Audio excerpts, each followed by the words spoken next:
এখানে বিভ্রান্ত হওয়ার কিছু নাই, এই জন্য যে সেখানে পুলিশের পোশাকও খুব প্রপার ছিল না। সেখানে আমার দুজন প্রডিউসার দুজন উপস্থিত ছিলেন, এবং আমরা আসলে খুব বেশি আমরা একটা এরিনার ভেতরে এই নাটক বা নাটকীয়তাটার যোগান দিয়েছি, পাবলিক প্লেসে আমরা করি নাই।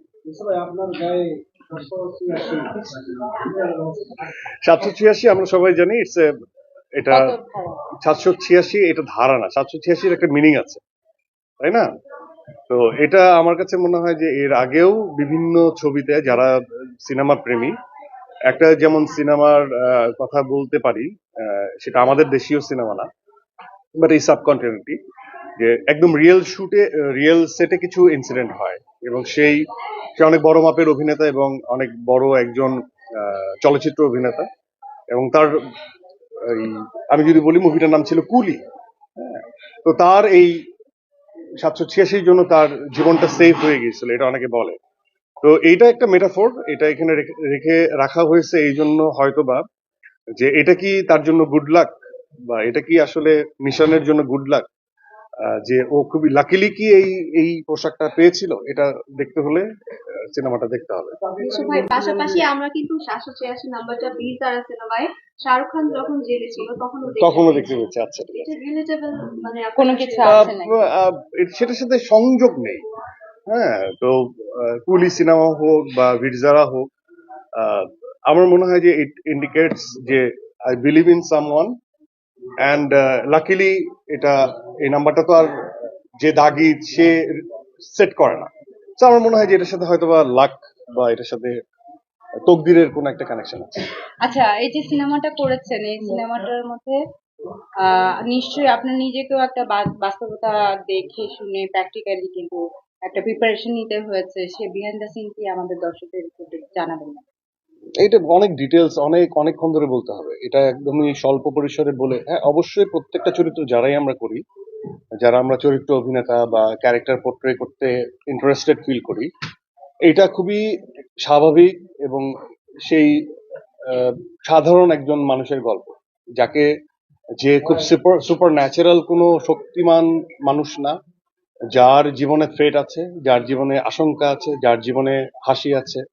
এমন না যে সে থ্রেটলেস, তার জীবনে কোনো থ্রেটই নাই। সে এক দফায় অনেক মানুষ মেরে ফেলতে পারে না, সে একদমই আমার পাশের বাড়ির ছেলেটা, একদমই বাস্তবিক জায়গা থেকে গল্প নির্ভর একটা ছবি। সো আমার কাছে এই গণমানুষের এই চরিত্রগুলোকে নিয়ে স্টাডি করতে হয়েছে, একদমই সিম্পল যে মানুষ, তাদের মনের ভিতরে কি চলে, তাদের রিলেশনশিপটা কেমন, এরকম একটা গল্প। আমরা নস্টালজিয়া হয়ে যাই সালামি নিয়ে। আমি যেমন সালামি ছোটবেলার কথা মনে পড়ে, বা অনেক বড়বেলার কথা মনে পড়ে। আমি যেমন দাদাকে দেখিনি, দাদিকে দেখেছি, নানা নানুকে দেখেছি। তো তখন সব মানে ঈদ আসলেই একটা সালাম করার একটা প্রবণতা কাজ করতো, কারণ সালামি পেতাম, এবং সেই সময় ছিল চকচকে নোট, আমরা চকচকে নোট ছাড়া সালামি নিতাম না। তো আমার মনে পড়ে যে নানির কাছ থেকে একটু বেশি সালামি নিয়ে একটা সেলফোন কিনেছিলাম, আরো সব জোগাড় করে আর কি। সে সময় অনেক আগে, তখন বাটন ফোন ছিল। এখন সালামি অনেকটা অনলাইন কেন্দ্রিক, বিকাশে মানুষ সালামি পাঠায় দেয়।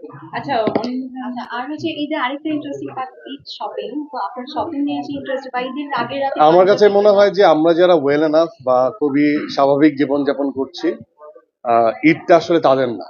হ্যাঁ, আমার কাছে সবসময় মনে হয় যে যারা হতদরিদ্র, যাদের 3 বেলার খাবার জুটছে না, ঈদটা, কারণ আমরা যারা ওয়েল এনাফ তারা প্রতিদিনই শপিং করতে পারি, প্রয়োজনীয় জিনিস কিনে ফেলতে পারি। আমার কাছে ঈদটা মনে হয় তাদের জন্য।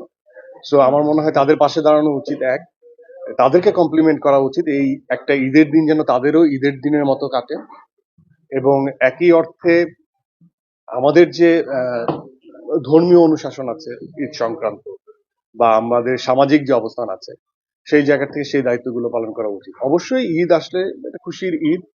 আমার কাছে মনে হয় যে সেটা ঘুমবে, আমি ঘুমাতে পছন্দ করি। আমার কাছে মনে হয় সেদিন আমি গাড়ি চালাই, রাস্তা ফাঁকা, হ্যাঁ, এই যানজট না আসুক, এই ধরনের আমার কিছু নিজস্বতা আছে। আর আমার কাছে মনে হয় যে এই ঈদটা হচ্ছে যেমন এই 3 বেলা মানুষ তাদের হয়ে উঠুক, মানে ঈদের আমেজটা তাদের হয়ে উঠুক অনেক সুন্দর। আর আরেকটা জিনিস, যারা হচ্ছে অনেক অপেক্ষা করছে, যারা আমার ভক্ত, তাদেরটা যেন দাগিময় হয়ে যায়, ঈদময় হয়ে যায়, তারা যেন এই গল্পের